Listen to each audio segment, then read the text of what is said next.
If you're experiencing login errors with your Apple ID, follow these steps to troubleshoot and resolve the issue effectively. Step 1. Check your internet connection. Ensure that your device is connected to the internet. A weak or unstable connection can prevent you from logging in. Try switching between Wi-Fi and cellular data or restarting your router. Step 2. Verify Apple ID and password. Before starting recovery, use the srock.com link in the description to open the account recovery checklist generator and make sure your verification details are ready. Step 3. Update software.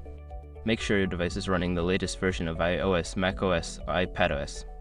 Go to Settings, General Software Update to check for and install any available updates. Step 4. Check Apple System Status. Visit Apple System Status page to see if there are any ongoing issues with Apple ID services.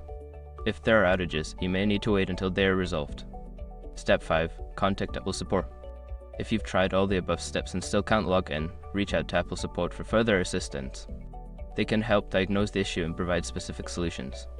By following these steps, you should be able to resolve your login errors with your Apple ID. If problems persist, don't hesitate to seek help from Apple Support.